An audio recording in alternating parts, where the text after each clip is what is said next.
that being said, I don't use power or heart rate or anything. I do it all based on like feel, I Where the guess. sun lines up with the moon and the stars, you push a little bit Uh, harder in the well, quadrant. I mean, it's interesting in that I've done it with power and without, and the outcomes are similar, except the only difference is the enjoyment Do you tape factor. it up or you don't use it? No, I just don't use it. Don't have it on the bike.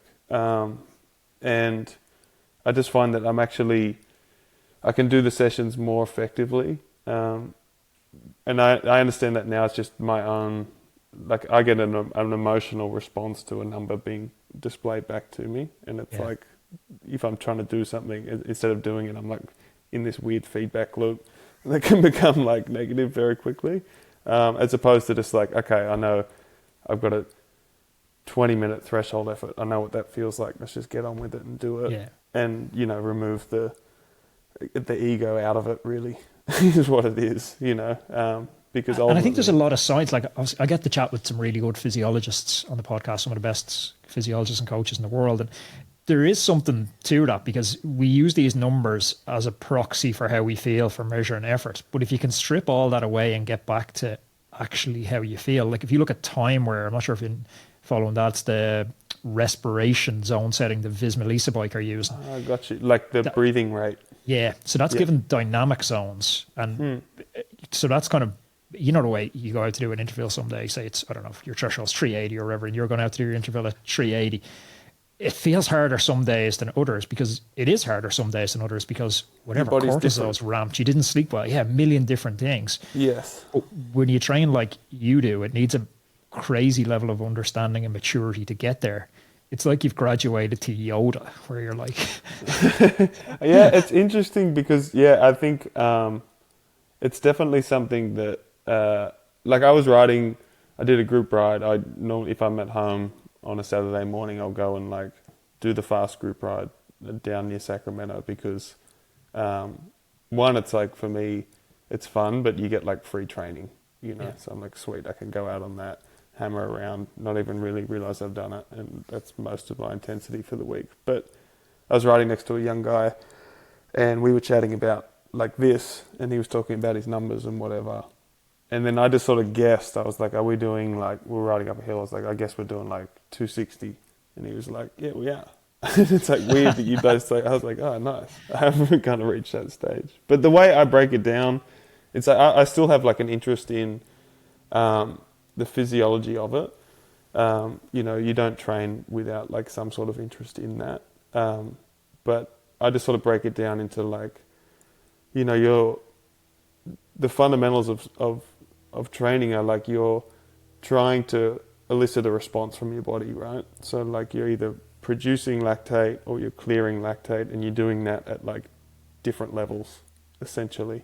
And once you understand like those feelings of like, okay, I'm doing a VO2 effort, I'm producing lactate really quickly. This is what the feeling is. It's supposed to feel like shit. This is normal. Or like a threshold effort, you're like, yeah, okay, I'm producing lactate, but I can sort of sit here and I understand that feeling. And then once you understand those zones, like it's pretty easy to do training effectively without the number. I think where it becomes difficult is probably on my coach's end, because he's kind of yeah. like doesn't actually know what's going on. But I'll just use old school, like a time up a climb, you know. Because I almost feel like every interval is full gas for the duration. Like if I say to you, hey, do 4 by 5 minute efforts, Yeah. VO2, you basically can't go any more in those No, I mean efforts you in have the full gas. capacity, and on any given day that capacity is different, and you can only read into it so much. So yeah, I mean that's the way I go about it, in a way that I know I can still perform when I want to, but do it in a way that I feel is sustainable. And that way, if I have like a hard session, I'm not like, oh shit, I've got this session coming up that like, I'm worried about and I've got to go out and get it done. I'm like, okay, I'm still stoked to do that. And then tomorrow I'm just like on my gravel bike, 5 or 6 hours, might be walking, maybe like I'd just take it as it comes, and there's like will a he nice give you balance guidance there. on duration? Like, will he say, like, here, you got to top it out at 25, 28 hours this week? Only if it's like a top end. Like sometimes it'd be like, okay, it's a free endurance ride, but he's like, don't go more than 8 hours. Or like, so yeah, there's some like guideline there, but it's very loose. And it's interesting that like it's taken, I think we've worked together probably 3 years now. And initially I hadn't had a coach for 3 years before that. And starting again, I was like, okay, I want to go and do well. I think I was going to Cape Epic with Keegan. So I was like, okay, I need to lock in a bit here.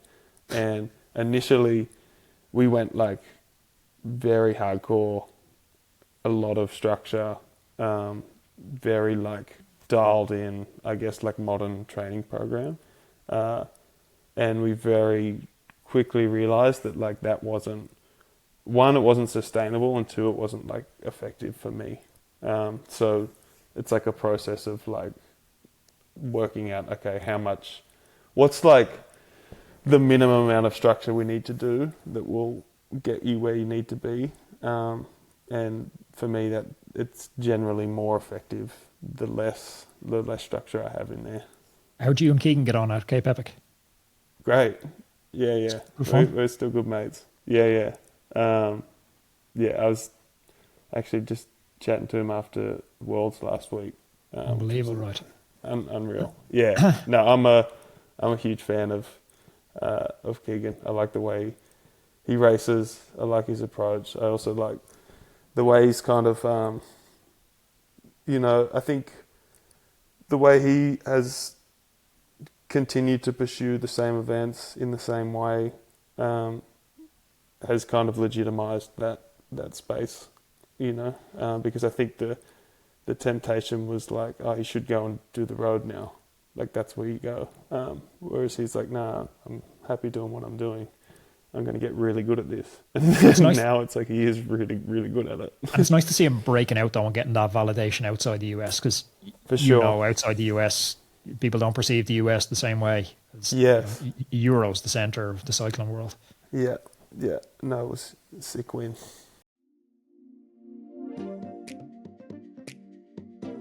I'm genuinely proud of my little man cave.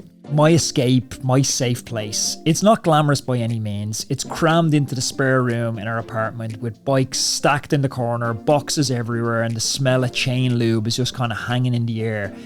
But in that corner, that's where the work gets done. That's where I switch off from everything else and I lock in on my training. And the centerpiece of it all, it's the WAHOO Kicker Bike Pro. Honestly, it's the ultimate man cave bike.